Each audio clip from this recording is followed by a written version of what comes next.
Hey you guys, welcome back to the channel. Thank you for being here.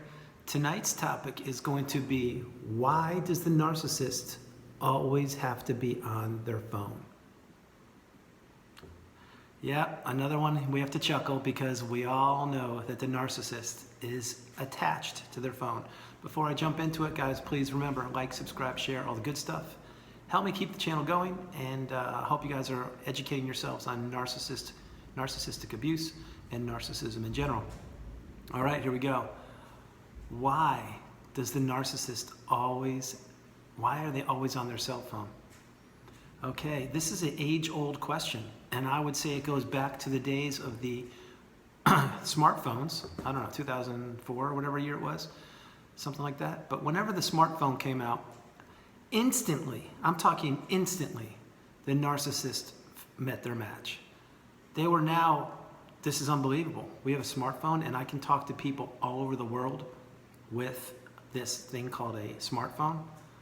Okay, so that's just a basis for it. It's the beginning, but let's be real. The narcissist is on their phone all the time.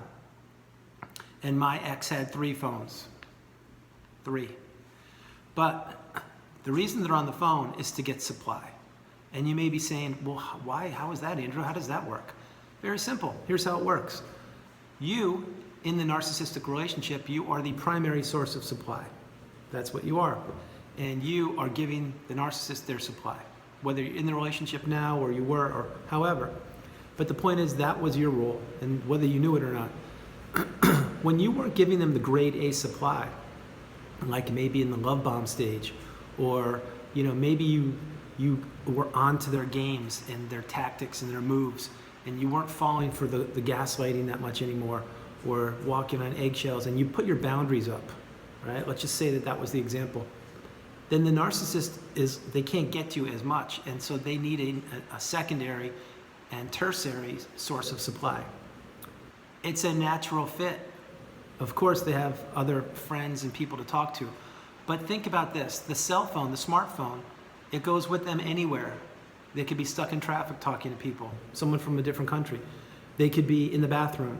They could be at a dinner date with you and on their smartphone, which happened to me every time. And I talked about this in other videos. And I know it's not really funny. I'm healing, so to me that's kind of comical in my situation. But sincerely, when I would be on dinner dates with my wife, I was secondary. The smartphone took over. It always did. And I'm sure right now, wherever she is, she's on her smartphone, probably with the new supply. The point is the smartphone gives you instant gratification. So think about it. You get alerts, you get messages, you get breaking news, you get, it's a nonstop source of information. And depending on what apps you have on your phone, it could be news, could be YouTube, it could be Instagram, whatever you're on. It doesn't, whatever it is, it's giving you that quick rush. It's giving you the dopamine and the quick high per se. I hate to use that word, but it's giving you it's keeping your attention. So having said that, it's a natural fit for the narcissist, because the smartphone, they can just click a button.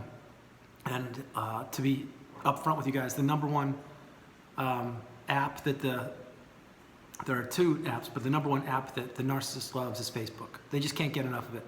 Why? It's the one place where they get to post their fake story and let the whole world know that their fakeness is as fake as everybody else's. Meaning, look at me here, look at the pictures here, and smiling, and all the trips you took and all these things. And to the outside, Facebook, and by the way, I am not a fan of Facebook. That's just me, but maybe you guys love it.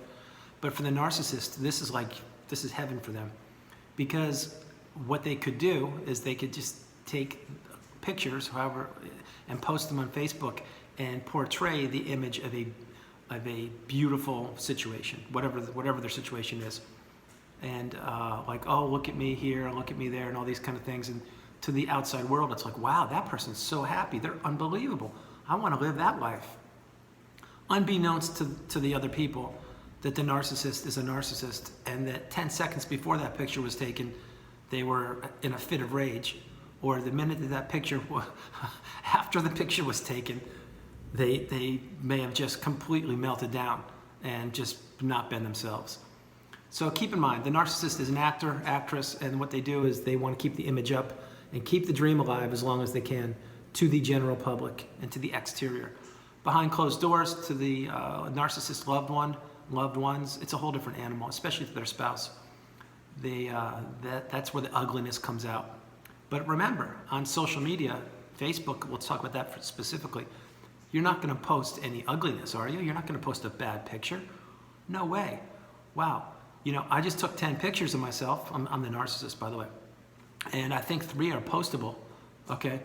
But you know what? That 4th one, I could use that too. If I just use a filter, and let's do that.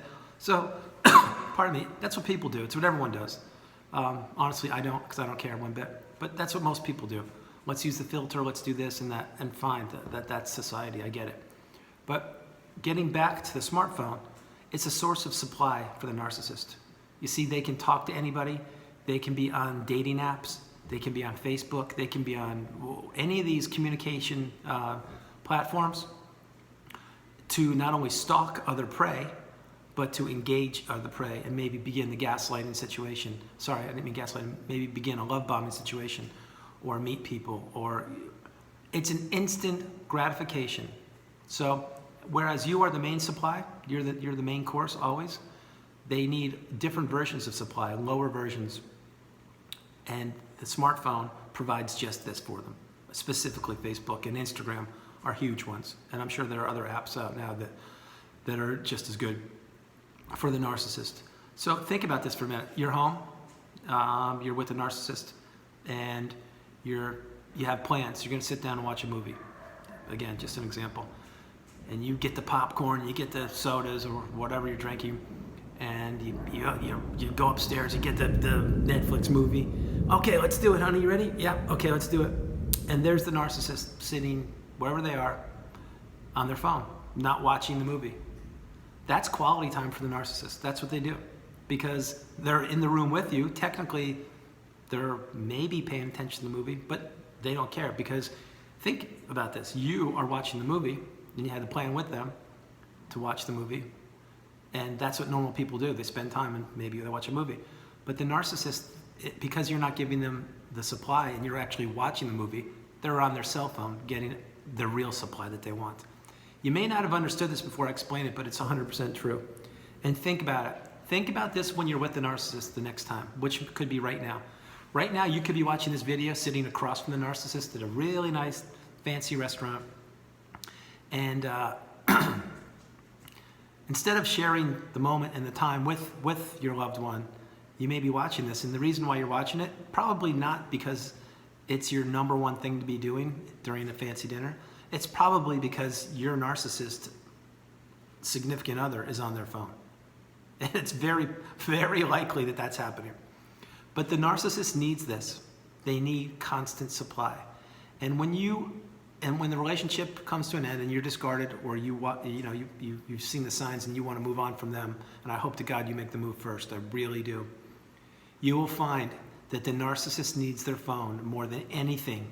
It's like your air. It's like your oxygen. It really is. Whereas you need air, air to breathe. The narcissist, of course, they do need that, but they need supply. And if you're not providing it, believe me, they're going to go on the hunt looking for so many other people to get them that. And that's why the smartphone is around. But the narcissist is everywhere with their smartphone. Like, I can give you so many examples, but like if you're in a car, they have to have the phone with them. If they're at the beach, they need the phone. There are like riding a bike, classic, riding a bike. I need to take my selfies of where I went riding the bike, and I need to check in and say, oh, I just rode 10 miles or did this. At the gym, need to be posing. Wherever you are. And all these things are for supply. So think about it. You basically have the whole world in your hand. Right now you're probably watching this on a smartphone, and you have the whole world in the palm of your hand. And the narcissist, this just gives them one more tool to search for and destroy innocent empaths like you and I. So that's what happens. The narcissist loves the smartphone. And pay attention, guys, because listen, protect yourselves, keep the boundaries up, keep doing the right thing. But next time you're sitting next to the narcissist and they're on the phone, think about, one, are you giving them supply right now? But you're probably not. And two, Just watch them for a minute. Just watch what they're doing. They're not doing work. They're fully engaged on getting as much supply as they possibly can through the device that you're holding in your hand. God bless you guys. I love you all. I hope this video was informative, and I'll talk to you guys soon. Remember, you are not alone. You are not alone, and pay attention to that narcissist of yours. Protect yourselves, guys. Really protect yourselves. I love you. You're not alone. Bye.